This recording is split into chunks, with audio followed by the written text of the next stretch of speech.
4 European countries, Ireland, Spain, Norway, and Slovenia, recently joined 142 other nations that formally recognise the State of Palestine. The move highlights growing support for Palestinian self-determination and emphasises the strategic importance of Palestinian statehood as a crucial step towards a lasting political resolution to the decades-long Israel-Palestine conflict. The country's announcements come amid Israel's ongoing military offensive in Palestine's Gaza, which has already killed over 36,000 Palestinians, mostly women and children. Obviously, in the past 8 months, the Palestinian cause has resurfaced around the world, not for a good reason, but because there's an ongoing genocide in Gaza. And why is it happening now? I mean, it should have happened a long time ago. It's better late than never, but it's still a positive step. But the question remains, will it prove effective? Throughout his tenure, Benjamin Netanyahu, the current Prime Minister of Israel, has consistently portrayed the establishment of a Palestinian state as a danger to Israel's security. Under his leadership, Israel has refused to engage in substantive peace negotiations and has instead pursued aggressive military campaigns in besieged Gaza, resulting in a massive loss of life and property among Palestinians living there. Additionally, Netanyahu's administration has implemented a policy of Palestinian repression in the occupied West Bank, while also overseeing the further expansion of illegal Jewish settlements in the occupied Palestinian territory, exacerbating tensions and hindering prospects for a peaceful resolution to the Israeli-Palestinian conflict.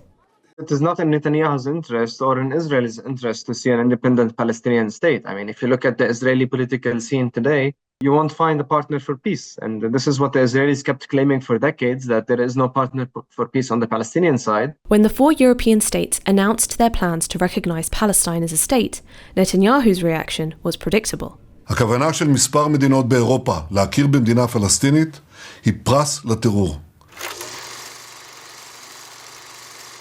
On November 29, 1947, the UN unveiled a partition plan for Palestine to divide the Palestinian land, then mandated by the British, into 2 states: Jewish Israel, a state for the Zionists who had been seeking a Jewish homeland, and Arab Palestine, a state for the indigenous Palestinians.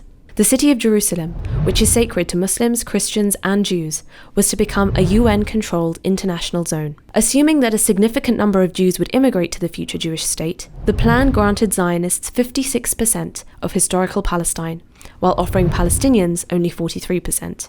Harboring expansionist ambitions, the Zionists accepted the plan, but the Palestinians saw it as a betrayal by the United Nations and rejected it. Along with their peers in neighbouring Arab countries, Palestinians viewed the plan as a settler colonial project facilitated by the British. After the first Arab-Israeli war broke out on May 15, 1948, the Zionists emerged victorious and established the State of Israel. Zionist paramilitary gangs violently expelled over 750,000 Palestinians, 80% of the Palestinian population at the time, from their homes, taking their land and rendering them refugees in what's remembered as the Nakba, the catastrophe in Arabic. Historical Palestine was then divided into 3 parts. Israel took over 78% of the territory, including West Jerusalem, while Jordan occupied the West Bank and East Jerusalem, and Egypt occupied Gaza. Fast forward to 1967, when following the 6-day Arab-Israeli war, Israel fully occupied Palestine, including the West Bank, East Jerusalem, and Gaza, and displaced over 500,000 Palestinians from their homes. With the Israeli state now occupying these Palestinian territories, more and more Israelis began to settle there, bolstering the Palestinian resistance movement, led by the Palestinian Liberation Organization, PLO, which was formed in 1964 as a political and paramilitary organization whose goal was Palestine's independence. In October 1974, the Arab League recognized the PLO as the sole representative of Palestinian people. That same year, a UN committee invited the PLO to the General Assembly and simultaneously granted it an observer status. لقد جئتكم يا سيادة الرئيس بغصن الزيتون في يدي وببندقية الثائر في يدي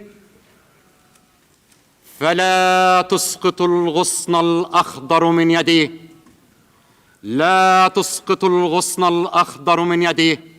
Meanwhile, Israel continued encroaching and expanding and building more and more illegal settlements in the occupied Palestinian territories, leading to a Palestinian Intifada uprising in Arabic in 1987.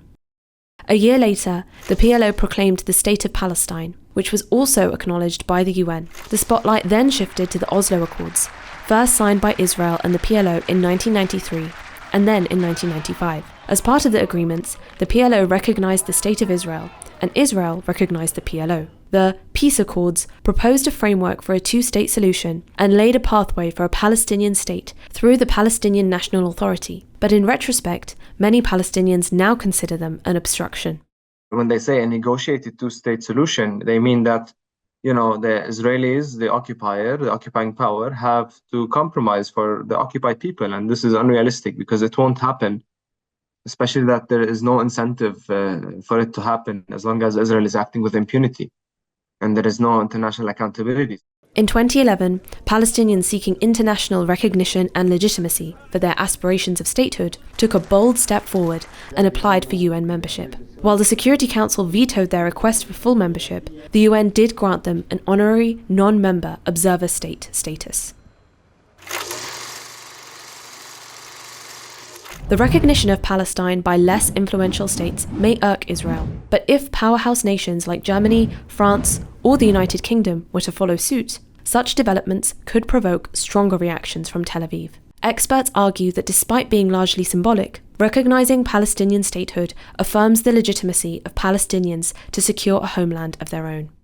More than 140 countries recognizing Palestinian statehood, and that hasn't stopped Israeli attempts at, colonization of more Palestinian land. So when you recognize a state and you recognize the rights of its people, it cements those rights, and it fights back against Israeli attempts of raising our whole national identity.